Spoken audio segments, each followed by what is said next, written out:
We hear it says that often that God has a plan. It's written in His words very clear. His plan stands firm forever, but we easily forget. And sometimes our heart are grieved with fears. So we're looking for the good news to replace the bad we've heard. And if you have a moment, let me tell you what I've learned. And the good news is that our hope's not in this life. There's a world that's far more real than what we know. And when it seems there's no miracle waiting to open wide, I know that God is in control. Oh, I know that God is in control. And the good news is that our hope's not in this life. There's a world that's far more real than what we know. And when it seems there's no miracle waiting to open wide, I know that God is in control. I know that God is in control. And the good news is that our hope's not in this life.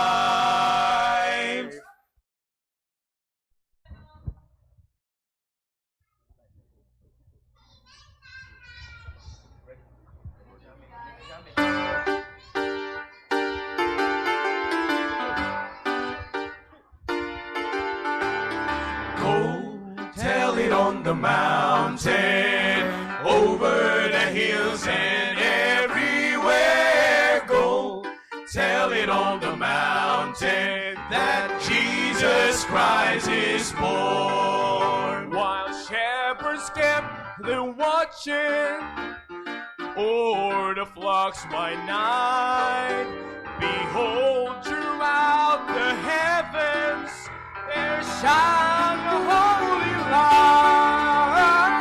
Go, tell it on the mountain, over the hills and everywhere. Go, tell it on the mountain that Jesus Christ is born. The shepherds feared and trembled when low above the earth rang out the angels' chorus that hailed the Savior's birth. Down in a lowly manger, our humble Christ was born.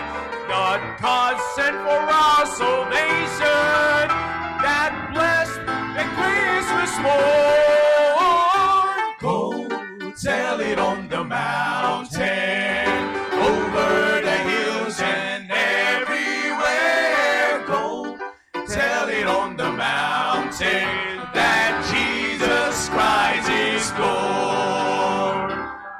Go, tell it on the mountain, over the hills and everywhere. Go, tell it on the mountain that Jesus Christ is born. Go, tell it on the mountain that Jesus Christ is born. That Jesus Christ is born. That Jesus Christ is born.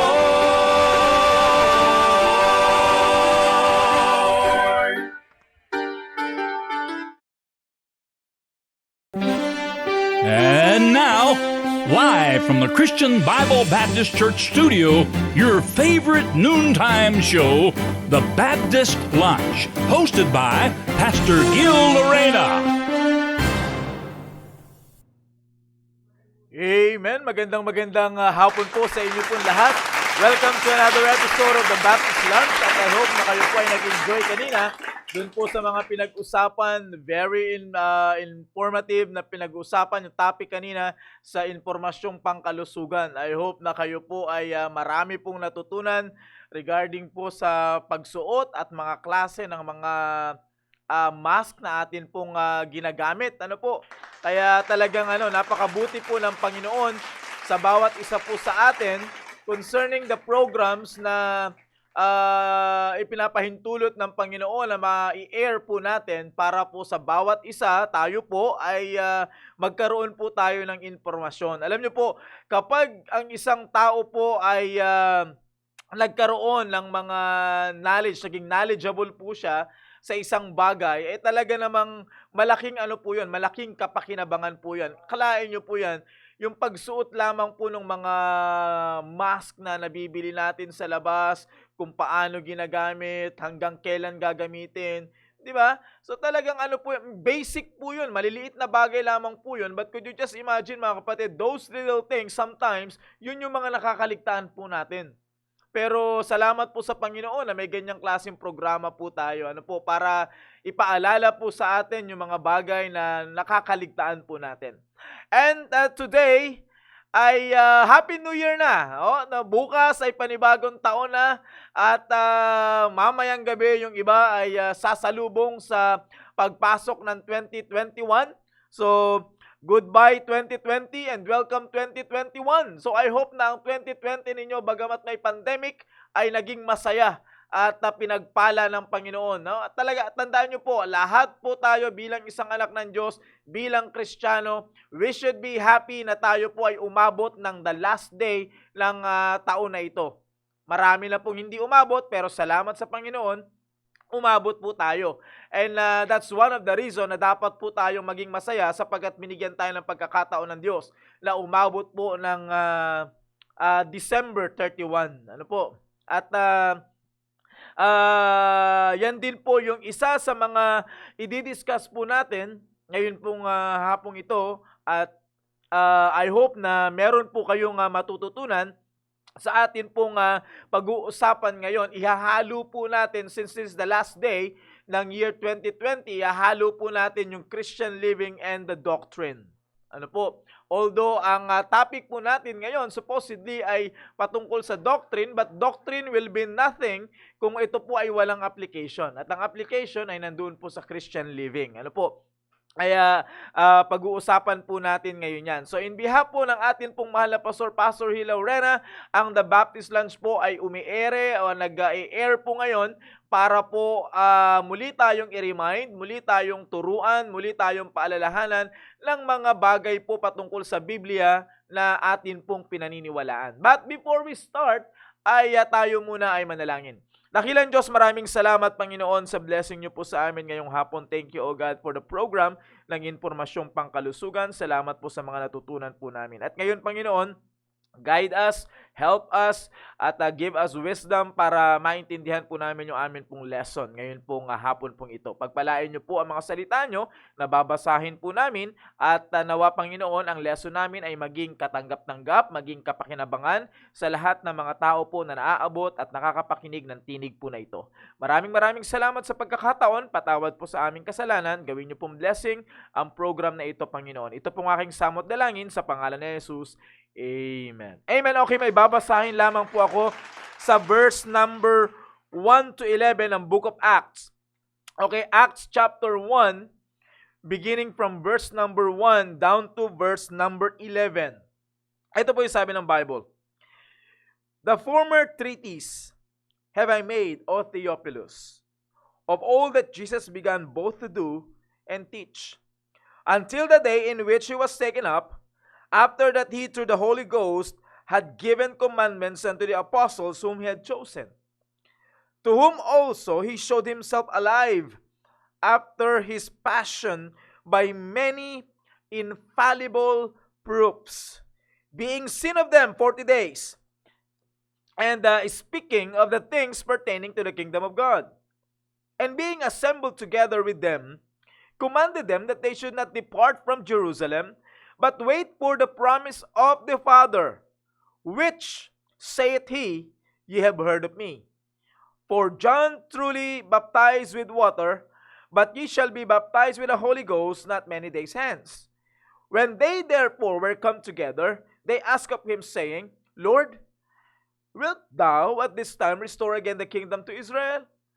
And he said unto them, It is not for you to know the times or the seasons, which the Father hath put in his own power, but ye shall receive power after that the Holy Ghost is come upon you, and ye shall be witnesses unto me both in Jerusalem, and in all Judea, and in Samaria, and unto the uttermost parts of the earth.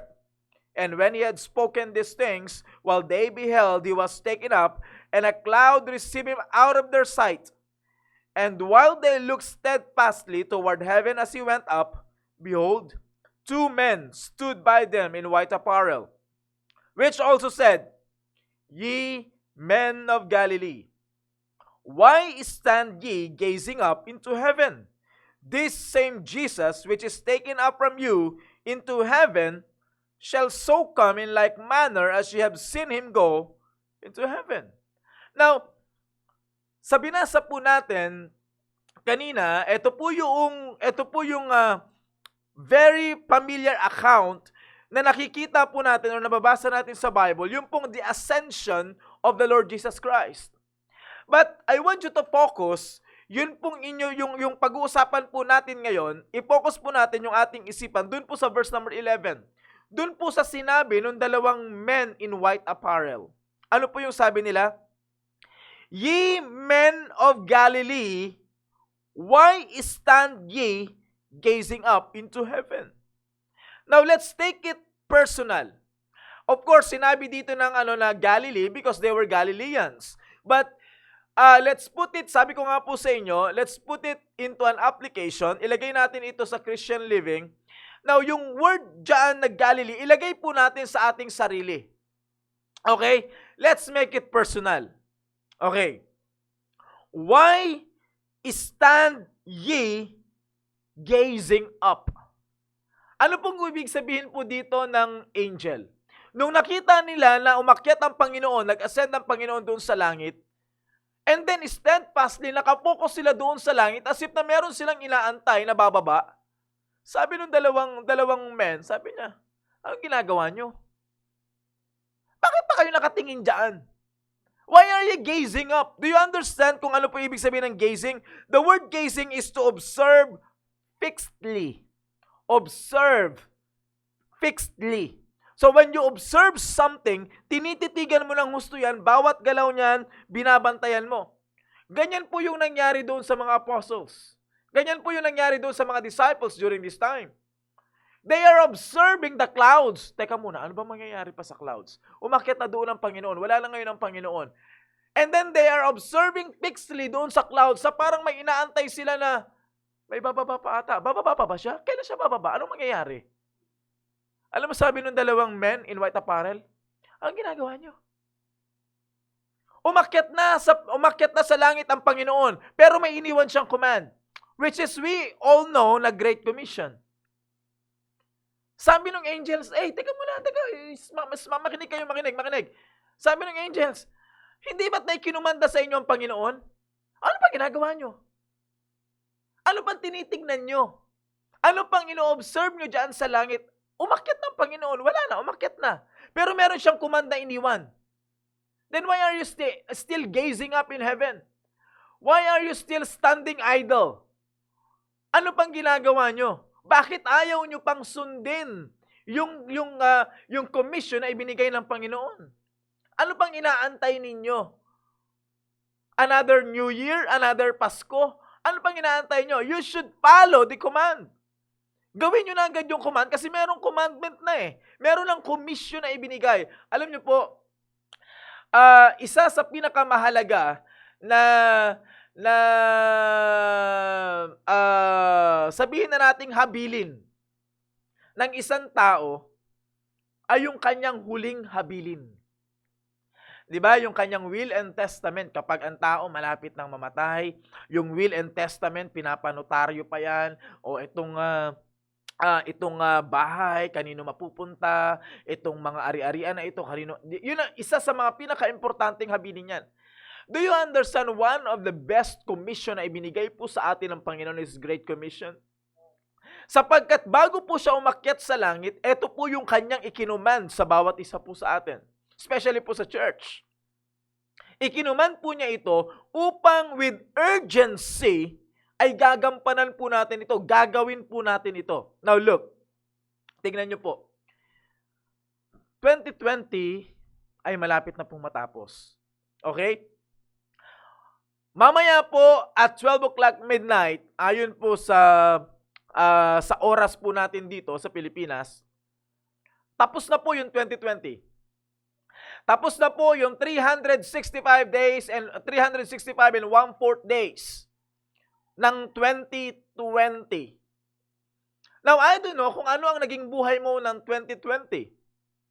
I don't know kung ikaw ay naging masaya ng 2020. Bilang isang Kristiyano, I don't know, hindi ko po alam.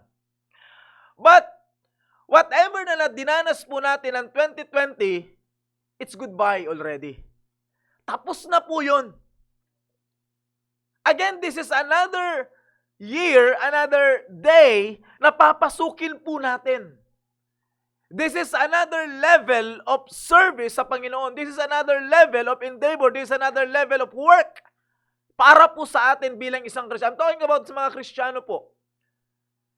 Ito po ay panibago na naman na papasukin natin na hindi natin alam whether sasalubungin tayo ng problema, whether sasalubungin tayo ng masayang pagkakataon, whether sasalubungin tayo ng pagkakasakit, whatever, ano man yung mangyari sa atin. But the point is, this is another year ng paglilingkod muli sa Panginoon. Kalimutan nyo na yung achievements ninyo noong 2020 because it's already done. Tapos na po yun. Huwag po tayong mamuhay doon po sa mga used to be. Noong 2020, I used to be an usher. I used to be a security. I used to be a choir member. I used to be a preacher. I used to be a soul winner. I used to be a Sunday school teacher. I used to be a singer. Tapos na po yun eh. Diba? Minsan, ang nakakalungkot po sa marami po sa atin, ipinagyayabang natin yung history ng ating buhay. Kapag merong bagong Kristiyano na nagsabi, wow, salamat sa Panginoon, nakapag-win ako ng dalawa. Dalawa lang? Ganyan ka nakasaya? Samantalang nung panahon namin, libo-libo yung naliligtas. Wow, salamat naman sa Panginoon. Libo-libong may naligtas. Nung panahon nyo, kailan kaya yun? Kamusta ka naman ngayon? Okay? Now, tignan nyo po, as far as doctrine is concerned. Okay? Bigay ko po sa inyo yung historical background. Of course, ang Panginoon Jesucristo po ay namatay. He was crucified doon sa cross at Calvary. Namatay siya, inilibing siya doon sa isang garden tomb na malapit po doon sa cross at Calvary. Inilibing siya po doon. And after 3 days, upon the first day of the week, nung yung mga babae po ay magdadala po ng mga spices o mga pabango, na they found out that the stone was rolled away. And then meron ng empty tomb. Okay? May empty tomb na. Nandoon po yung linen cloth, pero wala na po yung body. Nandoon pa yung damit na isinuot, pero wala na po yung body. Ano pong nangyari? It was spread abroad sa mga disciples. Of course, maliban na kay Thomas na hindi naniwala. Pero lumagana po yung balita na ito. And then, ang Panginoon Jesucristo ay muling nabuhay. Di ba? At ang sabi po ng Biblia dito sa binasa natin, in verse number 3, sabi doon, Acts chapter 1, sabi doon, to whom also He showed Himself alive. Take note, He showed Himself alive after His passion by many infallible proofs. The word infallible means unmistakable. Meron pong mga pruweba, meron pong mga unmistakable proofs, unmistakable evidences na si Kristo po ay nagpakita sa maraming mga tao na siya po ay buhay. Do you understand the doctrine behind this? Na sinasabi po ng Biblia, mga kapatid, that death has no longer power over Him. Ang sabi po ng Biblia, tingnan niyo po yung sinabi po ng Bible sa 1 Corinthians. Very familiar passage. In 1 Corinthians chapter 15, in verse number 55, sabi po ng Biblia, O death, where's thy sting? O grave, where's thy victory? The sting of death is sin, and the strength of sin is the law. But thanks be to God which giveth us the victory to our Lord Jesus Christ.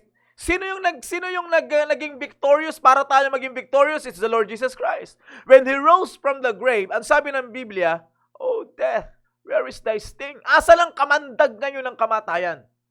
When the Lord Jesus Christ overcame death, then we have an assurance that we can also overcome death. Di ba? Meron na rin po tayong pagkakataon or assurance na ma-overcome na rin natin yung kamatayan. That is the very reason why in the New Testament, every time a Christian dies, every time a child of God dies, ang description ng Bible, sleepeth. Sleep. Sleep. Natutulog. Yan po yung description ng Bible. Bakit po? We have an eternal life. Ang eternal life na yan, mga kapatid, ay hindi po yan makakamtan ng tao kapag nasa langit na siya. The very moment that you accepted the Lord Jesus Christ in your heart as your Lord and personal Savior, the Bible says you have already an eternal life.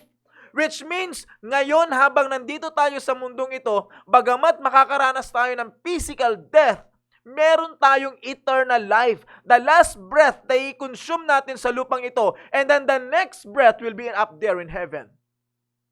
So hindi na po yan mapuputol, kaya nga po hindi na dead. Hindi na death ang description sa atin, but only sleepeth. You understand po yung na-overcome ng Panginoon? Yung kamatayan. So meron po mga infallible proofs back in Acts chapter 1. Meron po mga infallible proofs na magpapatunay na siya po ay buhay. Empty tomb. Wala na po doon yung kanyang bangkay. It is very impossible na ito po ay ninakaw. Akalain niyo po yung mga Roman soldiers mananakawan ng bangkay? Pangalawa, mga kapatid, sa dinami-dami naman ng mga bangkay sa sementeryo, yung kay Jesus pa, yung kanilang binantayan. Oh, di ba? Pangatlo, mga kapatid, I don't know kung merong mga matitinong Roman soldiers ang magbabantay ng bangkay. The Roman soldiers were known for their being a fierce warrior. Tapos tagabantay ka lang ng bangkay? Naunawaan nyo ba yan? And by the way, hindi lamang po isa ang nagbantay. It's more than two, more than one. Marami pong nagbantay.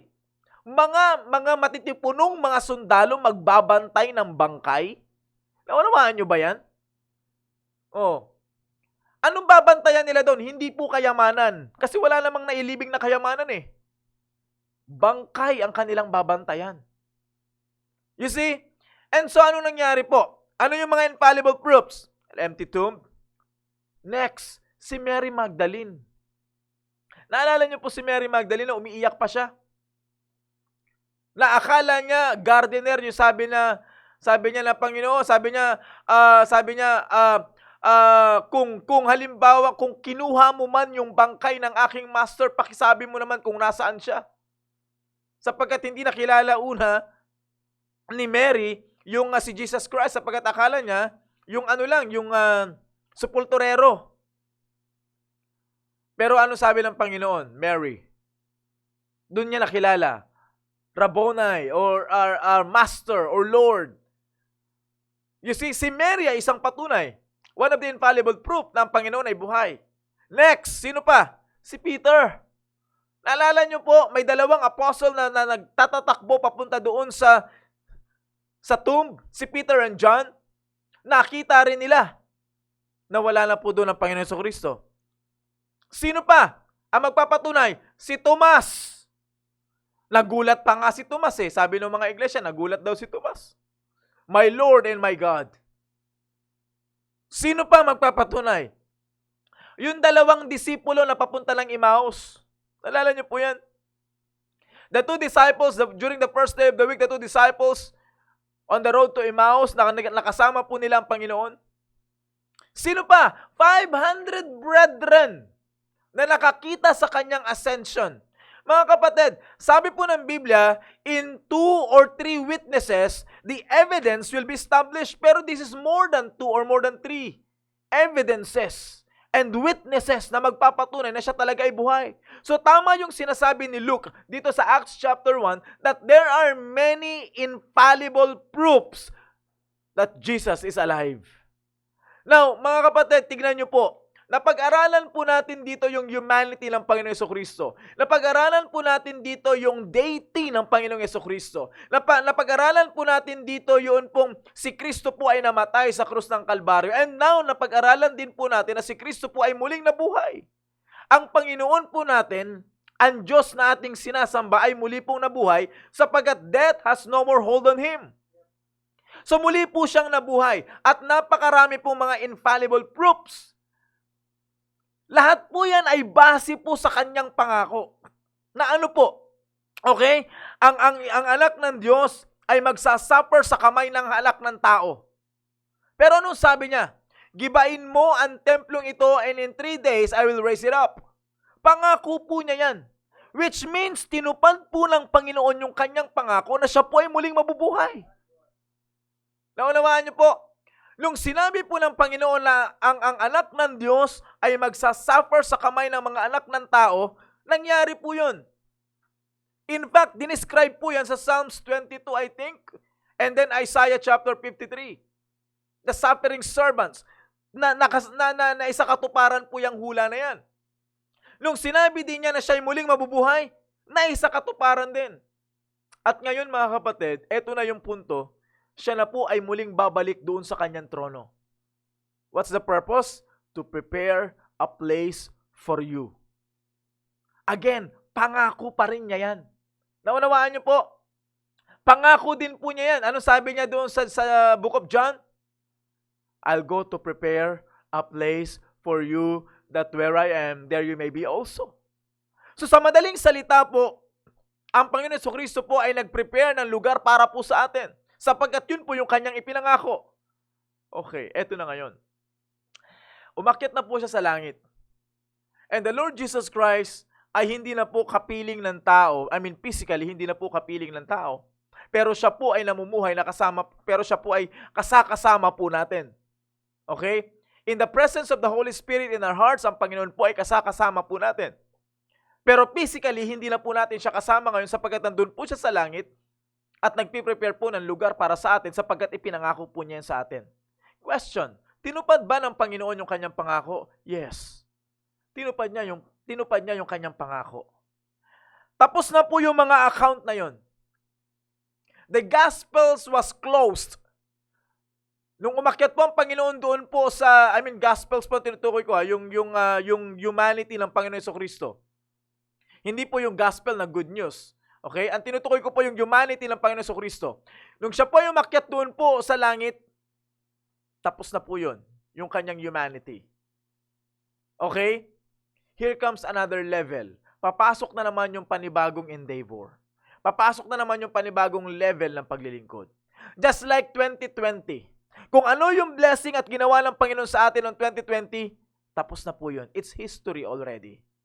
At ngayon, papasok na naman tayo sa panibago, magsusulat na naman tayo ng panibagong chapter ng ating buhay. Ang question, ganito. Tinupad mo ba ang pangako mo sa Panginoon? Ang Panginoong Jesucristo po ay may ipinangako, tinupad niya. Kamusta naman yung pangako natin sa Panginoon? Papasok na yung 2021. Matatapos na yung 2020. Kamusta yung commitment mo?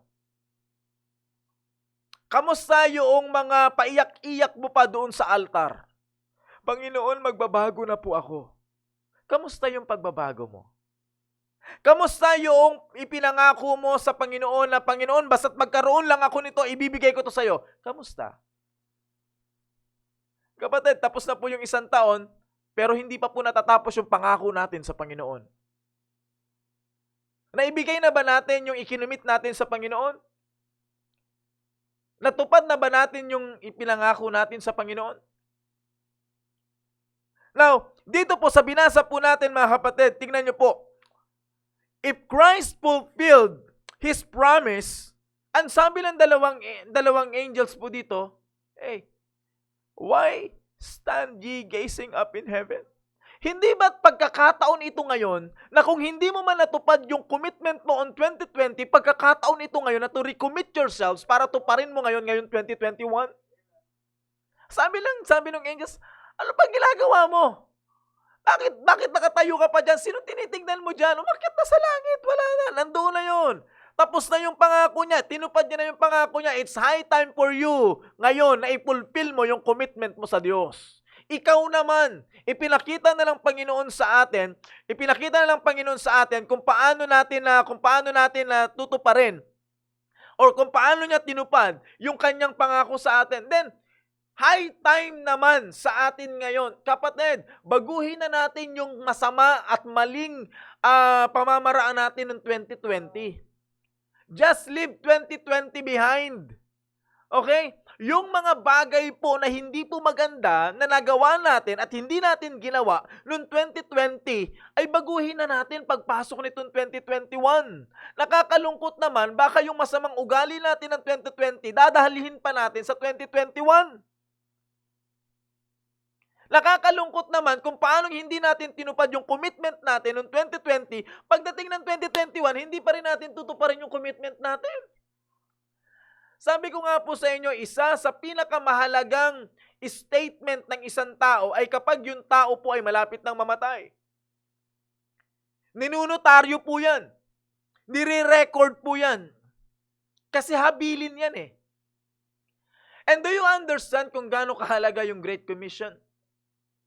Being the last will and testament of the Lord Jesus Christ when He was here on earth. Para po sa atin yun, mga kapatid. Then hindi natin ito pwedeng baliwalain. Ito po ay isang malaking chance po natin to cope up doon po sa mga bagay na na-miss natin noong 2020. Kapatid, huwag nating hayaan na lagi na lang tayong talunan. Huwag nating hayaan na lagi na lang tayong nakasimangot at lagi na lang talunan. Huwag ganun. Tignan niyo po yung bati ngayon ng maraming tao. Happy New Year. Ang tanong ko palagi, yes, merong year. Maaring new. Pero is it really happy? Naunawaan niyo ba? Kung yung kalokohan natin noong 2020 ay hindi pa rin mababago pagdating ng 2021, walang happy doon. Si Satanas lang ang happy. At kapag yung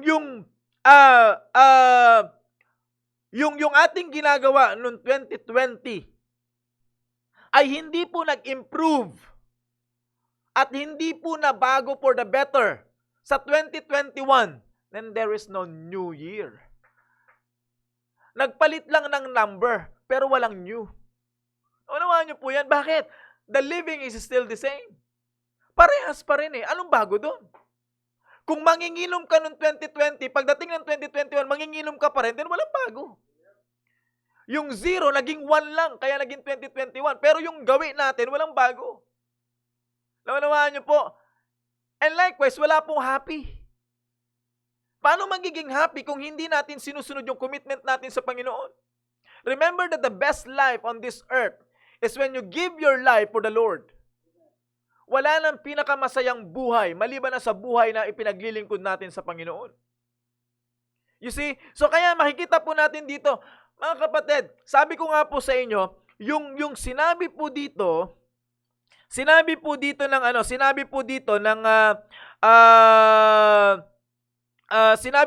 ng dalawang men in white apparel, na sinabi nila na, why stand ye gazing up?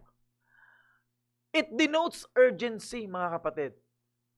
Nagsasabi po yan na, teka muna, huwag ka nang patulog-tulog. Pambihira naman. Nung 2021, patulog-tulog ka na eh. Yung commitment mo, nakalimutan mo na yung commitment mo. Tapos hanggang ngayon, papasok na yung 2021. Ganyan pa rin yung gawin mo. Tapos ang bati mo, Happy New Year. Walang new dyan. Bakit? Yung gawin natin noong 2020, dinala lang natin ng 2021.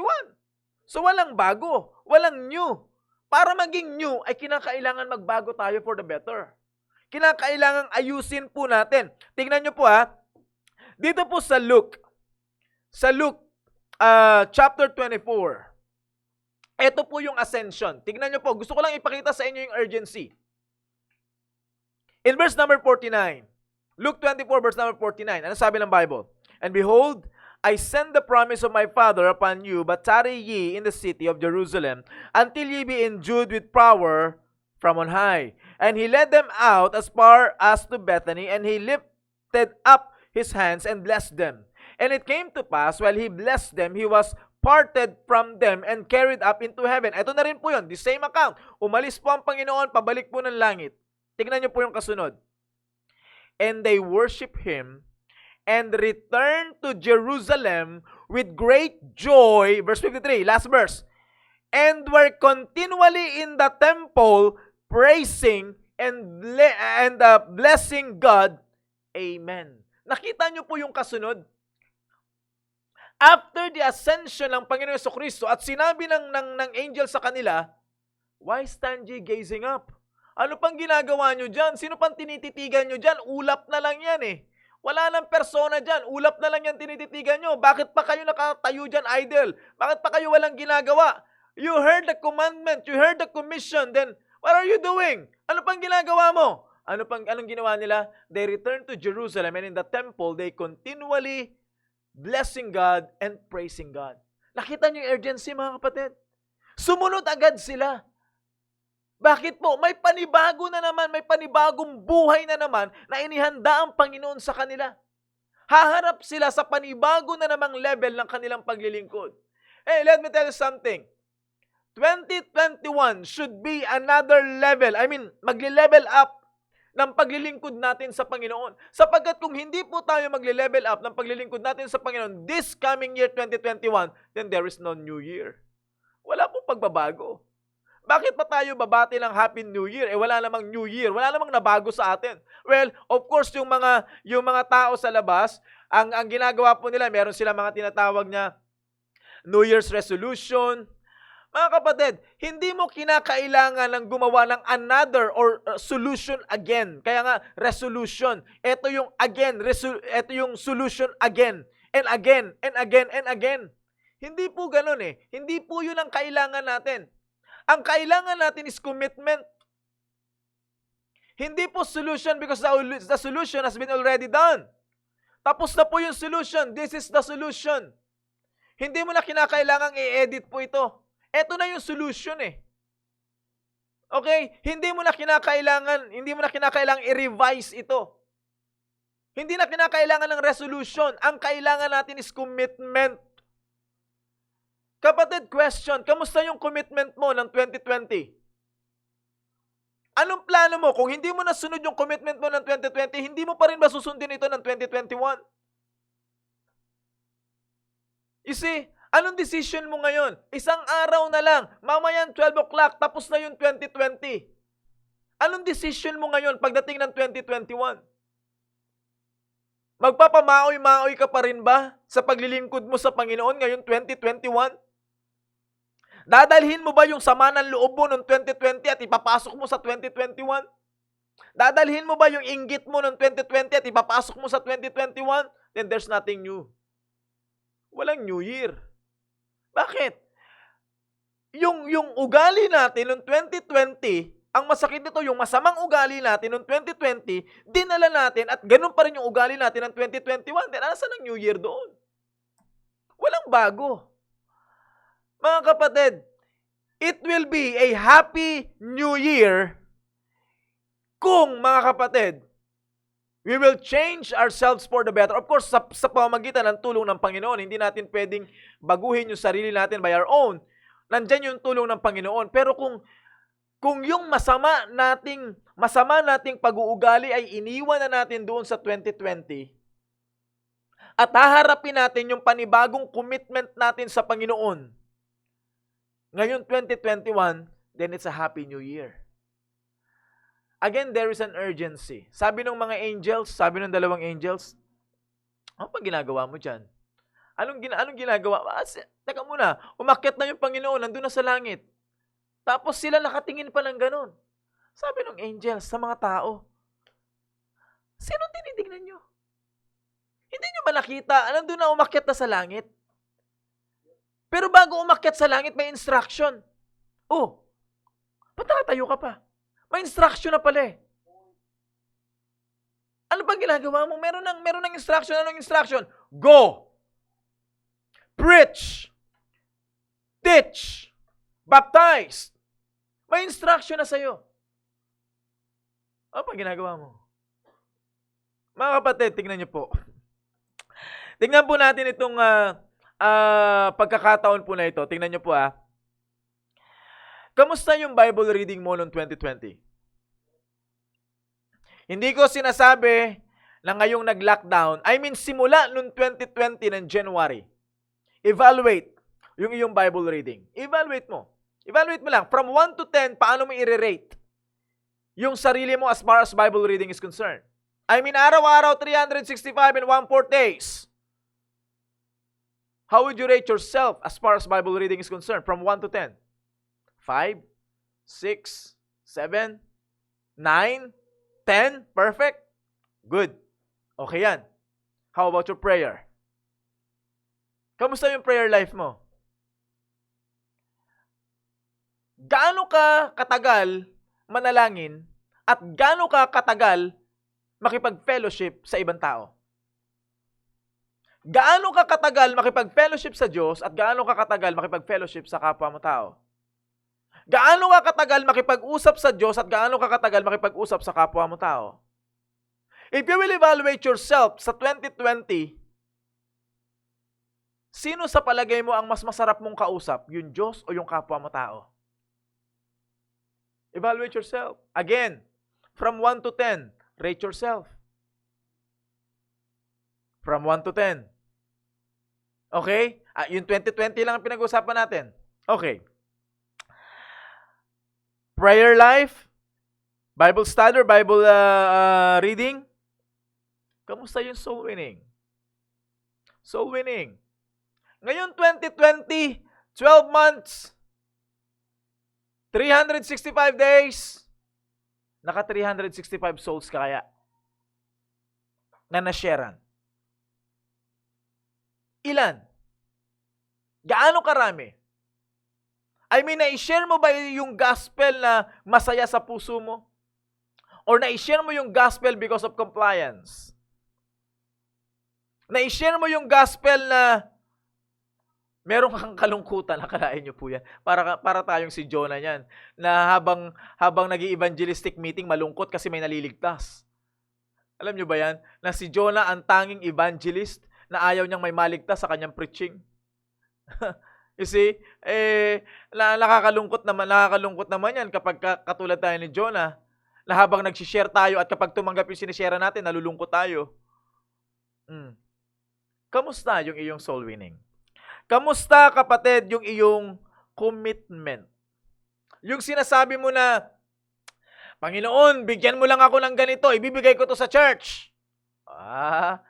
Akalain mo yan ha. Madali lang magsabi ng ganyan kapag wala pa, pero kapag hawak mo na yung pera, tandaan mo, iba na ang attitude ng tao kapag meron ng actual na perang hawak, nagbabago ang ugali ng tao. You see? So, kamusta, kapatid? Now, question. Kung pumalpak tayo noong 2020, hindi ba't marapat din naman na dapat mag-improve tayo ngayon 2021? Yes, sasabihin natin, oo naman sir, alam ko naman, dapat i-improve ko na yan. Alam mo pala eh. Then ang question is, why stand ye gazing up? Bakit hindi ka pa nagsisimula ngayon? Gusto mo palang ma-improve. Gusto mo palang mag-start ka ng maayos. Then bakit you standing idle pa rin? Bakit wala ka pa rin ginagawa? Bakit hanggang ngayon you are fixing yourself observing the heaven, the clouds? Sabi ng angels dito, yung Kristo na nakita nyo na umakyat, babalik din yan. kung paano siyang umakyat, ganun din siya babalik. Pero hindi pa ngayon. No, hindi pa ngayon. We are waiting. We are patiently waiting sa kanyang pagbabalik. Pero mga kapatid, hindi po tayo yung klase na nag-aantay na walang ginagawa. Tayo po yung klase ng tao na nag-aantay na may ginagawa. We should keep ourselves busy habang nag-aantay. Naunawaan niyo po mga kapatid? Again, ang question, ano pang ginagawa mo? Ano pang ginagawa mo? Gusto mong mag-full time? Ano pang ginagawa mo? Gusto mong i-improve yung Bible reading mo? Minsan sabi natin, January 1, sisimulan ko na talaga. Wag mo nang antayin yung January 1. Kung mamayang gabi, tumunog na yung trompeta. Di ba? Simulan mo lang ngayon. Sabi ko nga po sa inyo, there is an urgency. Pagdating po doon sa commission ng Panginoon, there is an urgency. Sabi ng Bible, excuse me. Sabi ng Bible, okay? Sabi ng Bible, sabi ng mga angels, dalawang angels. Okay, why stand ye gazing up? The same Lord na umakyat, siya rin yung bababa. Okay? And then anong ginawa nila doon sa Book of Luke? Pagkatapos nun, bumalik sila ng Jerusalem, pumunta sila sa templo, they began another worship service. They worship God, they praise God, they bless God. Kalayan niyo po yan, immediately after the ascension. Naano sila na-awaken sila doon sa sinabi ng angels. Alam niyo ba minsan, tayo po mga kapatid, ang nakakalungkot po sa atin, kaya nga po kailangan natin ng paalala palagi. Kasi minsan natutulala po tayo Naunawaan niyo po yan? Minsan sa ministry natin natutulala tayo. At kapag ang tao po ay natulala, wala na po magagawa yan kasi tulala na Bakit po? We are physically present but we are mentally absent. We are preoccupied with so many things sa atin pong isipan na nakakalimutan natin na yung present things na dapat natin gagawin. Kaya po tayo natutulala kasi iba na yung iniisip natin. Di ba? Tignan nyo po, nasa ministry ka ngayon, pero iba yung nasa isipan mo. Ang isipan natin nasa mundo, kaya tayo nakatulala sa ministry. Ano pong ginawa ng angels? Hey, wake up! Tapos na yung taon. Hey, wake up! Mamayang alas 12, 2021 na. Hanggang ngayon, ganyan ka pa rin ba? Di ba? So mga kapatid, tingnan po natin ito. Again, this is just a reminder. A New Year message po dito sa Baptist Lunch. Huwag po nating hayaan na papasok po yung taon ng 2021 again na hindi tayo masaya. Hindi tayo excited. Bakit hindi tayo excited? Kasi ang hirap ng buhay. Kasi ganito. Kaya nga new. Kaya nga bago. Merong excitement. Naalala mo nung ikaw ay bagong naligtas, you became a new creature, kaya ka excited. Kasi bagong nilalang ka na. Ganon din ito sa pagpasok ng taon. Kaya sabi ng anghel sa atin, bakit? Ano pang ginagawa mo? Magsimula ka na. Simulan mo lang ngayon.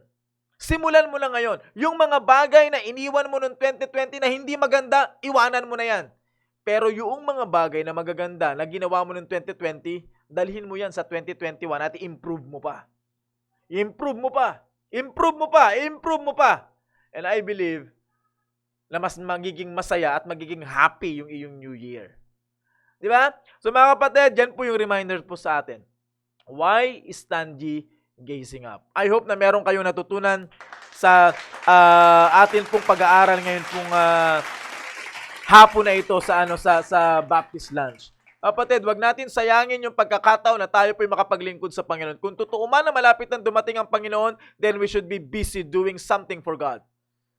No, gawin natin busy yung sarili natin sa paglilingkod sa Panginoon. Anyway, so maraming salamat po sa inyo at muli po, ang Baptist Lunch po, ang programa pong ito ay hindi po matatapos na hindi po tayo nagbibigay ng pasasalamat sa mga frontliners po natin. Napakarami po natin mga frontliners na nandyan po sa kalsada para po bigyan tayo ng isang maayos na society at proteksyonan tayo sa mga bagay-bagay na virus o whatever danger na kakaharapin po ng tao. Kaya ito po ang amin pong awitin para po sa inyong mga frontliners.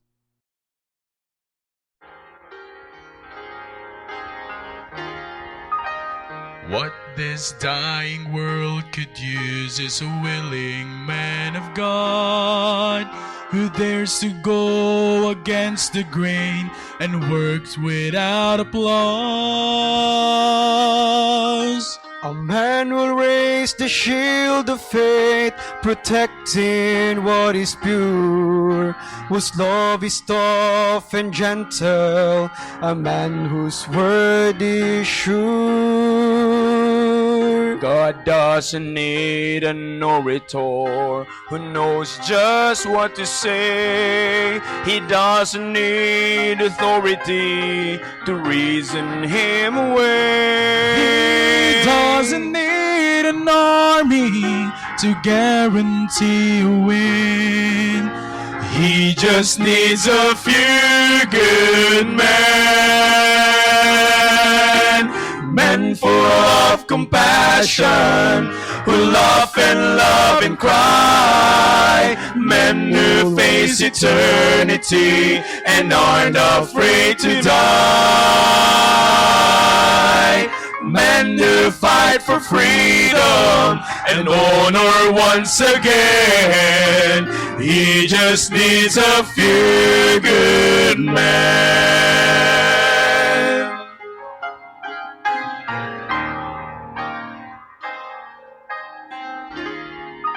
He calls the broken derelict, whose life has been renewed. He calls the one who has the strength to stand up for the truth. Enlistment lines are open, and he wants you to come in.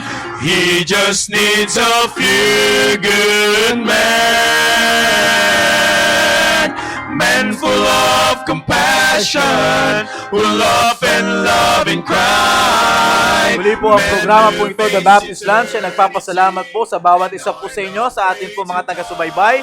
Maraming salamat po sa inyo po nga pagtangkilik sa atin pong programa. I hope na ang programang ito ay patuloy po na nakakatulong po sa inyo. So in behalf po ng atin pong mahal na pastor, ay nagpapasalamat po kami sa inyo pong lahat. Happy New Year po, and by the grace of God, let's make our New Year happy.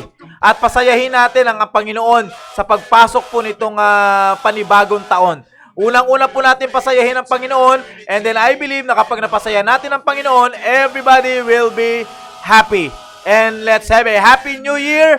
Maraming salamat po sa inyo. God bless you and stay safe, everyone. He just needs a few good men. He just needs a few good men. Jesus needs a few good